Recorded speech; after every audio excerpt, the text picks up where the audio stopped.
Alors, donc, donc voilà, je vais vous faire une. Vous me faites beaucoup parler aujourd'hui. Je parle trop. Je vais faire une conférence, enfin un cours sur le diagnostic et traitement du cholangiocarcinome hilaire. Donc en fait, je vais vous expliquer un peu ce que c'est que l'anatomie du hile hépatique. On va parler de la définition, de l'origine et de l'épidémiologie de la maladie. On va parler du diagnostic du cholangiocarcinome hilaire ou périhilaire, traitement du cholangiocarcinome hilaire et la place de la transplantation hépatique. Alors, le problème du cholangiocarcinome hilaire ou périhilaire, puisque vous allez voir que de plus en plus le terme de cholangiocarcinome périhilaire est le terme consacré pour définir cette maladie, c'est que c'est une tumeur qui se développe dans une région anatomique qui est un peu complexe, qui s'appelle le hile hépatique. Alors l'huile hépatique, qu'est-ce que c'est? C'est le point de pénétration et d'émergence des éléments du pédicule hépatique. On reconnaît ici le foie avec le segment 4, le lobe gauche, le ligament rond, la vésicule. Bien, l'huile hépatique, c'est ça.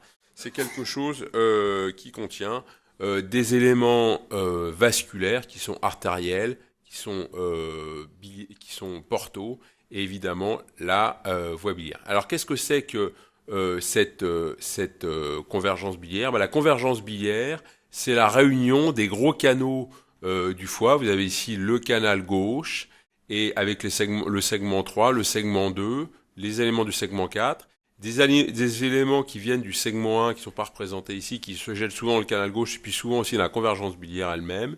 Et ici, vous avez les canaux droits, avec cette convergence des canaux droits qui est particulière, puisqu'elle est supraportale, avec une anatomie qui est maintenant assez caractérisée. Donc là, en fait, la convergence biliaire, la confluence biliaire de ces deux canaux, c'est ça. Et c'est donc, on parle de tumeurs qui vont se développer dans cette région-là. Et tout de suite, on voit que ici, on a quelque chose qui est la branche droite de l'artère hépatique, et que la branche droite de l'artère hépatique, elle passe en arrière de la voie biliaire principale, à la différence de la branche gauche, qui passe, elle, à distance de la voie biliaire principale. Et vous allez voir que cette particularité anatomique a tout son intérêt dans la prise en charge de cette maladie. Alors l'autre élément, c'est que cette convergence biliaire est contenue dans ce qu'on appelle une plaque hilaire. Alors, qu'est-ce que c'est que la plaque hilaire? La plaque hilaire, c'est un épaississement de la gaine de Glisson, qui est une zone fibreuse, qui enserre cette convergence biliaire, qui est donc la réunion des canaux biliaires droit et gauche. Alors, cette convergence biliaire, il faut comprendre où elle se trouve. C'est quelque chose qui est euh, vraiment à l'origine du foie, et derrière ce hile et devant la veine cave, on a cette zone de foie là qui est le segment 1. Le segment 1, c'est quoi? C'est cette zone de foie qui est donc située devant la veine cave et en arrière de la convergence biliaire, en arrière du hile, qui est donc un élément, dont on connaît assez bien les limites à gauche, puisque c'est le lobe de Spiegel. En revanche, les limites droites du segment 1 sont un peu moins bien connues. On ne sait pas très bien où commence le segment 1 et où commence le segment 5. Il est traditionnel de dire qu'en fait, la limite entre le segment 1 et le segment 5, c'est la veine hépatique de drainage qui se jette juste dans le foie, ici, à la jonction le 5 entre le 1 et le 5, mais on ne sait pas du tout, finalement, où s'arrête le segment 1 lui-même. Alors, ce qu'on sait en revanche, à droite, j'entends, ce qu'on sait en revanche, c'est que ces canaux biliaires du segment 1 se jettent dans la convergence biliaire, et qu'il y a une variation très importante de ces canaux biliaires dans le segment 1. Alors, l'autre élément et l'autre particularité du hile hépatique, c'est que c'est un environnement extrêmement riche en lymphatique. Et la particularité de ces cholangiocarcinomes, et de ces cholangiocarcinomes périhilaires en particulier, mais c'est vrai aussi pour le cholangiocarcinome intrahépatique, c'est que ce sont des tumeurs qui sont lymphophiles. Et vous allez voir que, évidemment, cette lymphophilie fait tout le pronostic de cette maladie et toute sa prise en charge. Alors voilà ce qu'il faut comprendre de cette anatomie du hile hépatique. C'est une région qui est ténue, qui est petite, dans laquelle vous avez cette convergence avec ces segments 1 qui arrivent dans les réunions des canaux droit et gauche, la branche droite de l'artère hépatique qui passe en arrière de la voie biliaire principale, et cet épaississement fibreux qui contient cette particularité anatomique. Alors, parlons un peu de ce que c'est que le cholangiocarcinome hilaire ou périhilaire. Je crois qu'il faut vraiment bien comprendre qu'il y a deux maladies très différentes lorsqu'on parle de cholangiocarcinome. On a d'une part le cholangiocarcinome intrahépatique, qui est une tumeur qui se développe à partir des cholangiocytes, des petites voies biliaires, en intrahépatique à distance du l'huile hépatique. Et puis on a ce cholangiocarcinome hilaire ou périhilaire, qui est la tumeur dont on parle aujourd'hui, qui est une tumeur qui se développe dans la région du l'huile hépatique et qui se développe donc à la réunion de ces gros troncs biliaires. Et puis ça s'oppose aussi à ce cholangiocarcinome distal, qui est finalement un cancer de la voie biliaire principale. Voilà. Ah, donc vous savez que pendant très longtemps, on a parlé de tumeur de Klatskin, et vous connaissez tous la classification d'Henri Bismuth sur la tumeur de Klatskin. Et maintenant, le terme de tumeur de Klatskin n'est pas encouragé. On propose de parler de cholangiocarcinome périhilaire, parce que cette notion de cholangiocarcinome périhilaire illustre bien cette problématique de prise en charge du cholangiocarcinome, qui est pas uniquement dans les voies biliaires, comme ce que laissaient un peu supposer les tumeurs de Klatskin, mais c'est un cholangiocarcinome qui est dans et autour des voies biliaires. Et toute la problématique, c'est de savoir jusqu'où elle va autour des voies biliaires. Et c'est souvent là que résout le problème de la prise en charge. Alors, les origines du cholangiocarcinome. En fait, le cholangiocarcinome, c'est ce cholangiocarcinome intrahépatique, c'est donc cette tumeur intrahépatique dont je vous parlais, qui est en fait deux types de cellules qui donnent ça. C'est les progéniteurs hépatiques, qui sont à la fois des cellules qui peuvent devenir des hépatocytes ou des cellules qui peuvent devenir des cholangiocytes.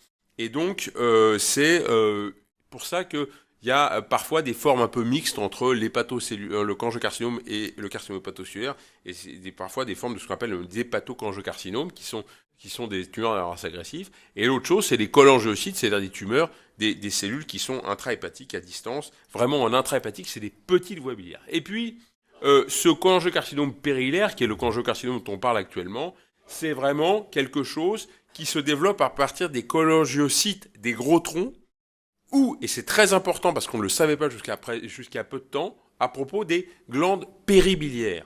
Ça veut dire que la tumeur ne naît pas obligatoirement dans les voies biliaires, mais elle peut naître autour des voies biliaires. C'est pour ça que la notion de cholangiocarcinome périhilaire, qui s'oppose à cette tumeur de Klatskin, qui semble dire que c'est uniquement intrahépatique, est important.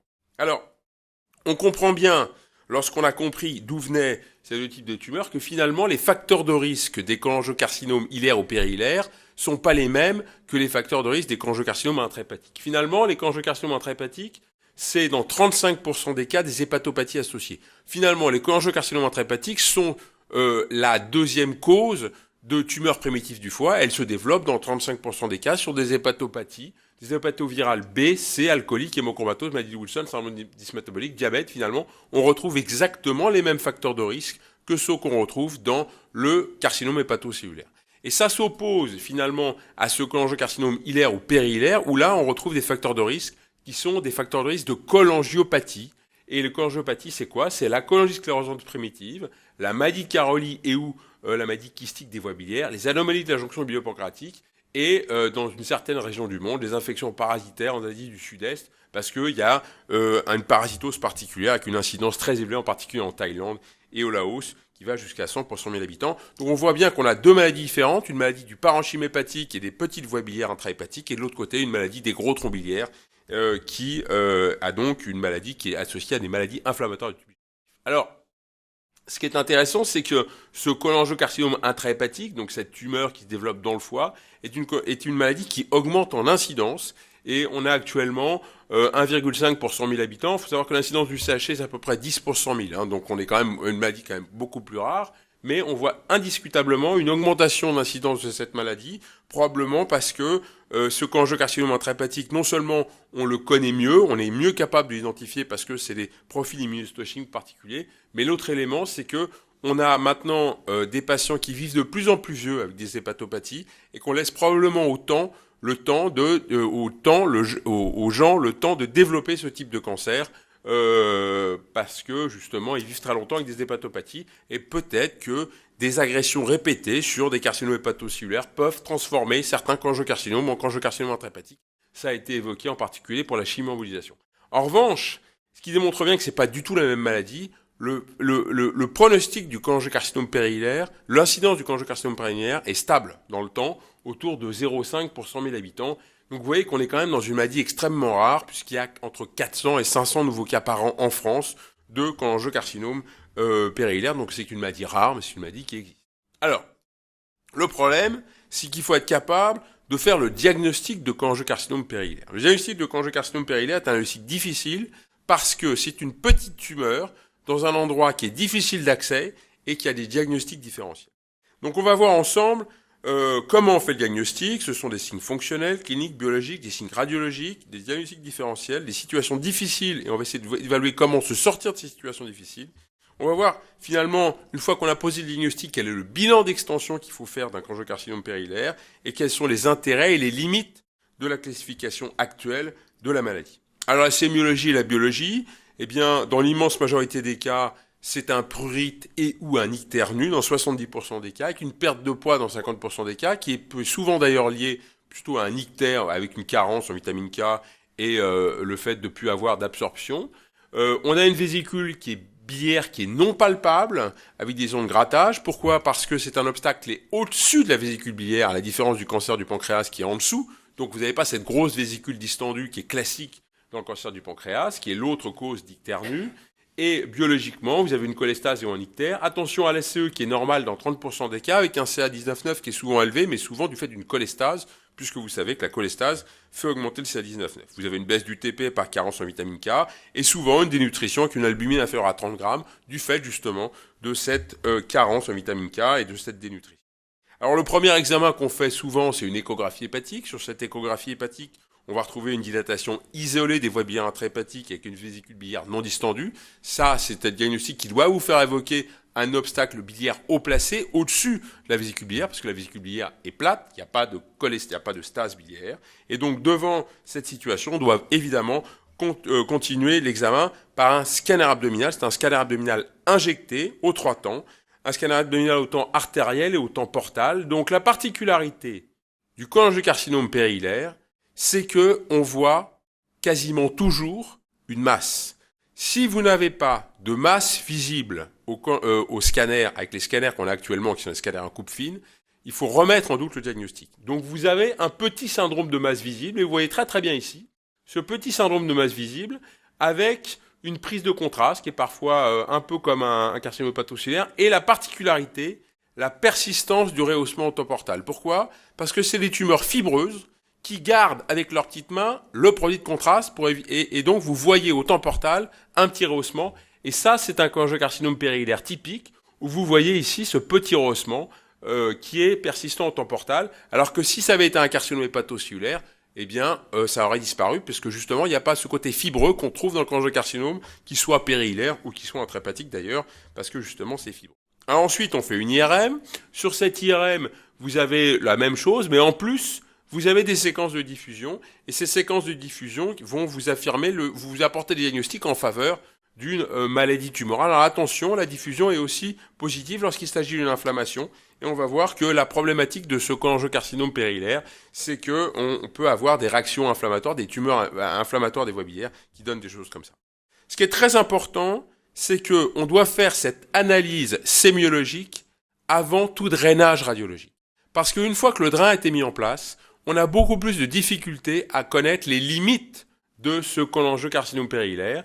Et donc, ici, vous avez une cholangio-URM, qui est le 3e examen qu'on fait rapidement, vous voyez ici un vide de signal à la confluence des voies biliaires droite et gauche qui sont dilatées. Et donc ici, il n'y a pas de voie biliaire en place, et donc vous pouvez correctement analyser cette situation. Il faut faire des coupes dans 2 plans, d'orientation transversale et d'orientation frontale, pour pouvoir analyser la réunion des canaux biliaires, et on va reparler assez souvent de l'importance de la réunion des canaux biliaires du foie gauche. Et en fait, pour moi, il y a un pronostic très important qui est l'existence ou pas d'un canal gauche, intact ou non.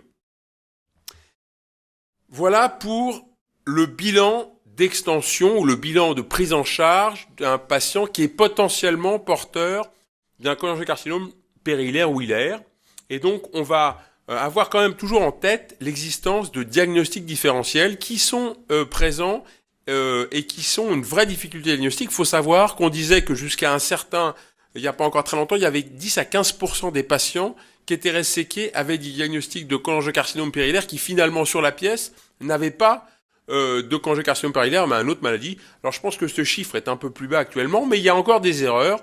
Et à Paul Brook, il n'y a pas très longtemps, on a encore resséqué un balade avec des diagnostics assez formels de cholangiocarcinome périhilaire qui avait finalement une maladie inflammatoire au niveau des voies biliaires.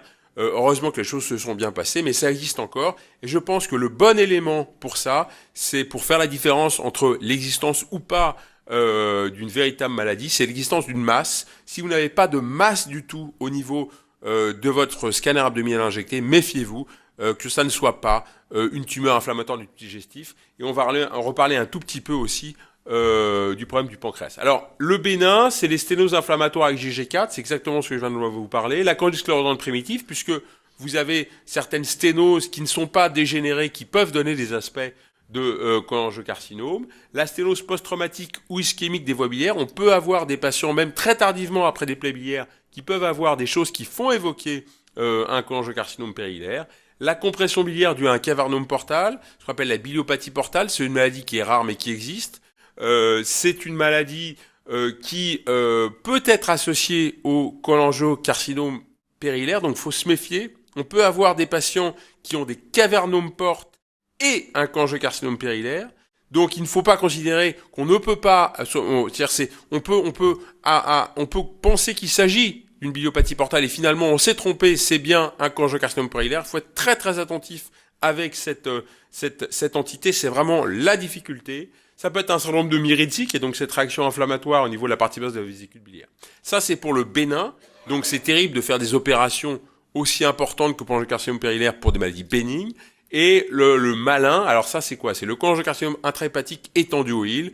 Donc, c'est un peu un problème nosologique, mais finalement, le pronostic est probablement pas très différent. Donc, le cholangiocarcinome intrahépatique étendu au île, c'est en fait une tumeur, par exemple, du segment 4 qui est descendue sur le île et qui a comprimé. La particularité, c'est que c'est des cholangiocarcinomes qui font plus de 3 cm dans l'immense majorité des cas et que le pronostic est évidemment plus mauvais que lorsqu'on a un petit cholangiocarcinome développé au niveau du île. Le cancer de la vésicule étendue au île, c'est aussi un diagnostic différentiel. La pédiculite néoplasite est un cancer du sein ou la pédiculite néoplasite est un cancer d'estomac, c'est assez classique à évoquer. Alors la cholangite IgG4, c'est quelque chose qu'il faut évoquer lorsqu'on a une sténose hilaire sans masse visible. Alors, faut faire attention dans ce cas-là, tout de suite au pancréas, parce que dans 50% des cas, on a une petite dilatation du Wirsung et on a souvent, on pose vraiment le diagnostic sur cette association de pas de sténose visible et une dilatation du Wirsung. Le dosage d'IgG4 est positif dans 60% des cas et si on a un doute, eh bien faites un traitement d'épreuve avec des corticoïdes et refaites un scanner à un mois. Vous allez voir que les IgG4 vont se diminuer et le CA19-9 va se normaliser et c'est jamais très grave de faire des corticoïdes pendant un mois chez quelqu'un qui a un cholangiocarcinome périhilaire, parce que si c'est un mois après, de toute façon, il ne fallait pas l'opérer. Donc pensez à cette idée du cholangiocarcinome, de la cholangite IgG4. L'autre élément, c'est la cholangite sclérosante primitive. Là aussi, on peut avoir un diagnostic de cholangiocarcinome sur une cholangite sclérosante primitive, mais on peut aussi avoir une cholangite sclérosante sans cholangiocarcinome. Et là, c'est très compliqué comme diagnostic, mais on doit pouvoir s'aider d'un brossage cytologique. Et le PET-CT a montré un intérêt. Et globalement, il faut considérer que si vous avez un patient qui a une cholangite sclérosante primitive, sur les arguments de cette imagerie où on voit très très bien les voies biliaires intrahépatiques qui sont anormales avec des alternances de dilatation sténose, eh bien chez ces patients-là, il faut faire un PET scan. Si vous avez un SUV supérieur à 3, eh bien c'est un argument en faveur d'un cancer. Donc il faut vraiment être très attentif chez ces patients. Alors, faut faire attention, le cholangite sclérosante primitive qui s'est compliqué d'un cholangiocarcinome, on en reparlera un petit peu à la fin, ça peut être une indication de transplantation hépatique, donc il faut absolument pas abandonner ces patients, mais évidemment, il ne faut pas faire d'hépatectomie majeure à un patient ou d'hépatectomie tout court à un patient qui a une cholangite sclérosante. Pourquoi? Parce qu'on ne peut pas faire d'anastomose biodigestive chez un malade qui a une cholangite sclérosante, sinon vous allez infecter les voies biliaires pathologiques et ça ne va pas marcher. L'autre élément, c'est la biliopathie portale. La biliopathie portale, c'est une maladie extrêmement rare. C'est une maladie qui est liée à des voies biliaires qui sont comprimées par des varices qui se développent autour de la voie biliaire principale. Eh bien, faites attention à une chose, c'est qu'on peut avoir un cavernome portal et un cholangiocarcinome. Il y a des très grands chirurgiens qui m'ont affirmé que c'était pas le cas, et bien je leur ai fait confiance et j'ai malheureusement laissé évoluer un patient avec un cholangiocarcinome périhilaire et un cavernome portal. Donc on peut avoir les deux maladies et faut aller jusqu'au bout des choses méfiez-vous, lorsque y a un doute, il faut toujours que le doute aille quand même plutôt au malade, parce que ce qui est terrible, c'est de dire pendant 2 ans à quelqu'un qu'il a une biopathie portale et que c'est pas grave et que ça va aller, et de laisser évoluer un cholangiocarcinome. Et ça m'est arrivé, donc je vous dis que c'est une maladie extrêmement difficile à faire le diagnostic. Et voilà, donc maintenant la question c'est qu'est-ce qu'il faut faire lorsqu'on a une biopathie portale et un cholangiocarcinome périhilaire. C'est une situation extrêmement difficile parce que la seule possibilité dans ce cas-là, c'est la transplantation avec un traitement qui normalement nécessite une radiochimiothérapie, une transplantation. Vous imaginez que la radiochimiothérapie, transplantation dans la biopathie portale, c'est pas quelque chose de très facile. Donc c'est une maladie heureusement exceptionnelle, mais connaissez ça. Il faut connaître ça. Alors l'autre élément, c'est le cholangiocarcinome intrahépatique étendu au île hépatique. Alors, c'est lorsque vous avez un patient qui a une maladie qui est un cholangiocarcinome, qui est devenu tellement gros qu'il s'est étendu au île, eh bien ça, pour moi, le diagnostic différentiel est assez simple, c'est le volume. Si vous avez une tumeur de plus de 3 cm, on peut considérer que c'est un cholangiocarcinome intrahépatique étendu au île plutôt qu'un cholangiocarcinome périhilaire. Et voilà, donc ça c'est l'exemple d'un malade qui avait un gros cholangiocarcinome qui a d'ailleurs été traité par la chimiothérapie, et ça c'est typiquement un cholangiocarcinome intrahépatique étendu. Alors, finalement, le point c'est quoi? C'est que c'est souvent un faisceau d'arguments qui vous fait poser le diagnostic de cholangiocarcinome périhilaire avec quasi-certitude. C'est un ictère ou une cholestase. C'est des voies biliaires intrahépatiques régulières, ce qui va éliminer une cholangite sclérosante. C'est un syndrome de masse petit, mais visible. C'est une vésicule biliaire qui est en place, ça veut dire que c'est peut-être pas une plaie biliaire et qui est plate. C'est un tronc portal et un tronc porte qui est perméable pour éviter une biopathie portale, et c'est un pancréas qui est normal pour éviter de se faire avoir par un problème de dilatation versum. Et dans cette situation, il me semble assez raisonnable de ne pas proposer d'exploration cytologique et ou de biopsie, car c'est peu rentable et c'est difficile, mais peut-être que dans certaines situations, il faut évoquer la possibilité de faire ce qu'on appelle du spyglass et des solutions intéressantes, en particulier le Cellvisio qui permet de faire des biopsies centrées peuvent être intéressantes. Alors, une fois qu'on a fait le diagnostic de quasi-certitude de cholangiocarcinome périhilaire, comment on va envisager le traitement? Eh ben, pour pouvoir envisager un traitement, il faut faire un bilan d'extension. Bilan d'extension, ça va être une extension qui est une extension biliaire, une extension artérielle, une extension portale. L'extension biliaire, on va l'évaluer sur le cholangio-IRM. L'extension artérielle, on va l'évaluer sur l'angioscanner, en particulier au temps portal. L'extension portale, évidemment, pareil, au temps portal, on va regarder le système porte. Alors, la reconstruction vasculaire va permettre, par exemple, de voir ici qu'il y a un envahissement de la branche gauche de l'artère hépatique. Faut se méfier lorsque vous avez une artère comme ça qui remonte un petit peu en oméga vers le toit du île. Moi, souvent, je me méfie qu'il n'y ait pas une attraction, parce qu'en général, la branche droite, elle est en arrière de la veine porte, en arrière de la voie biliaire, elle remonte pas comme ça, donc je me méfie toujours lorsque ça remonte.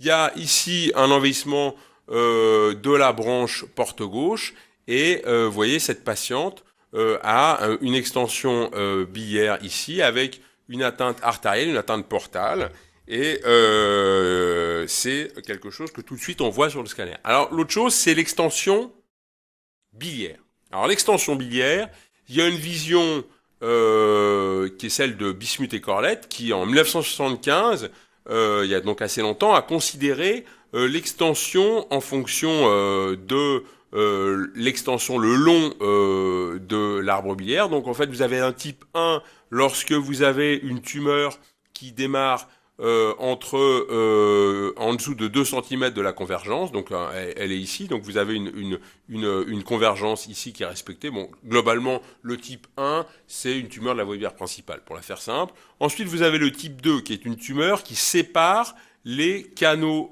gauche et les canaux droits, et vous avez donc une communication des convergences biliaires secondaires à gauche et à droite. Donc ça, c'est le type 2. C'est une tumeur assez rare, hein. C'est une tumeur qu'on voit rarement, et souvent la tumeur qu'on voit finalement le plus fréquemment, c'est ces deux stades-là, c'est les types 3A ou les types 3B. Le type 3A, c'est quoi? C'est une tumeur qui est remontée au niveau des convergences biliaires secondaires à droite, c'est le type 3A, ou des convergences biliaires secondaires à gauche, c'est le type 3B, et vous avez malheureusement quelque chose qu'on voit aussi assez fréquemment, c'est le type 4, où vous avez une tumeur qui est remontée des deux côtés. Et en fait, cette vision des choses, c'est celle d'Henri Bismuth, qui a commencé à classifier pour pouvoir proposer un pronostic. Alors le problème, c'est que c'était important et c'est une vision tout à fait intelligente d'avoir proposé ça à l'époque. Mais c'est une vision un peu simpliste des choses. Pourquoi ? Parce que une tumeur de Klatskin, dans la tête de beaucoup de gens, c'est ça. C'est-à-dire une tumeur qui est purement localisée en endobiliaire. Et en fait, c'est pas ça une tumeur de Klatskin. Ça, c'est une tumeur de Klatskin. Mais ça, c'est un cholangiocarcinome périhilaire. Et en fait, le cholangiocarcinome hilaire ou périhilaire, pour bien intégrer justement ce que c'est, il faut considérer que c'est une tumeur qui se développe soit dedans, soit autour des voies biliaires. Et je vous explique tout à l'heure que la tumeur pouvait naître non seulement à partir des voies biliaires, des cellules biliaires, mais aussi à partir des glandes péribiliaires. Donc, si vous considérez que c'est uniquement ça, eh bien, vous passez sous silence toute l'extension péribiliaire qui peut exister au même titre que ce qu'elle existe dans le cancer du rectum, puisque vous avez un environnement périrectal qu'il faut évidemment traiter si vous voulez traiter correctement le problème. Alors, pour essayer de répondre et pour justement combler cet écueil de la classification d'Henri Bismuth, eh bien, il y a Pierre-Alain Clavien qui a proposé un staging qui faisait non seulement intervenir l'extension biliaire en reprenant exactement la classification de Bismuth, mais aussi l'extension vasculaire, artérielle et portale, avec une extension finalement pareille, c'est-à-dire que lorsque ça laisse PV1, c'est lorsque ça intéresse pas les deux voies biliaires, PV2 lorsque ça sépare les deux troncs, donc il a fait exactement la même chose avec une classification en plus de l'artère, il a mis la porte. Le problème, c'est qu'on se retrouve avec quelque chose d'extrêmement compliqué, et une classification, on a la bile, la peine porte, l'artère, et malheureusement, il y a un adage de Daniel Azoulay, d'ailleurs, qui dit que ce qui est simple est faux, et ce qui est juste est inexploitable, et c'est assez vrai. Donc le problème, c'est ça, c'est qu'on se retrouve avec une maladie qui est une classification qui est extraordinairement compliquée, et je vais essayer de vous montrer qu'il y a quelqu'un qui a essayé de simplifier le message, et ce quelqu'un, c'est Karim Boudjema, qui pour moi a présenté la plus belle classification des tumeurs d'Hill, je vous en parlerai. Alors l'autre élément, et vous avez compris que c'est que cette classification, cette maladie, c'est une maladie qui est donc infiltrante, et c'est pour ça qu'il faut bien considérer que c'est un cholangiocarcinome périhilaire et pas uniquement intrahépatique, intrabiliaire, et lymphophile, parce que je vous expliquais tout à l'heure que c'était un lieu hautement riche en lymphocytes. Et donc il faut être capable, et c'est toute la difficulté, d'évaluer préalablement l'extension ganglionnaire. Et c'est toute la difficulté de cette chirurgie, c'est qu'on a beaucoup de mal à trouver des éléments qui permettent de prédire l'existence d'un envahissement ganglionnaire ou pas. La taille des adénopathies au scanner semble finalement le seul élément prédictif d'un envahissement si le diamètre est supérieur à 16 mm. C'est un papier de BGS en 2008, mais ça marchait assez bien. Si vous avez une adénopathie de plus de 16 mm qui est ronde, méfiez-vous, c'est probablement une tumeur, une adénopathie positive. Et finalement, le PET-CT et le PET scan dans les cholangiocarcinomes périhilaires, ça marche pas bien. Pourquoi ? Parce qu'il y a souvent un peu d'inflammation et souvent des gros ganglions. On a beaucoup de difficultés, sauf, je vous dis, dans la chondrite sclérosante où là, ça a montré un intérêt. Mais tous les travaux qui ont été faits pour essayer de faire la différence entre N+, N- dans le cholangiocarcinome périhilaire se sont un petit peu effondrés et ça marche pas très bien puisque la sensibilité n'est que de 41%. Alors, l'autre élément, une fois qu'on a vu l'extension locale, loco-régionale, l'extension ganglionnaire, c'est l'extension métastatique. Il faut évidemment faire un scanner thoracique et un scanner hépatique et s'intéresser au parenchyme. Parce que lorsque vous avez un patient avec un cholangiocarcinome périhilaire et une métastase pulmonaire et une métastase hépatique, eh bien vous êtes dans une situation purement palliative, les résultats sont très mauvais. Il ne faut pas envisager de traitement chirurgical chez ce patient. Alors, finalement, le bilan d'un cholangiocarcinome périhilaire, qu'est-ce que c'est ? C'est donc un scanner thoraco-abdominal avec injection, avec une reconstruction artérielle et portale, une IRM, cholangio-IRM, et je vous l'ai expliqué, les limites de la classification de la maladie, que ça soit celle du Bismuth qui néglige un peu le caractère péribiliaire en considérant uniquement le problème endobiliaire, et la complexité de la proposition de De Oliveira qui justement embrasse la complexité du monde, mais l'embrasse tellement qu'elle est quasiment inexploitable parce que trop compliquée. Alors, je vous expliquerai tout à l'heure justement toute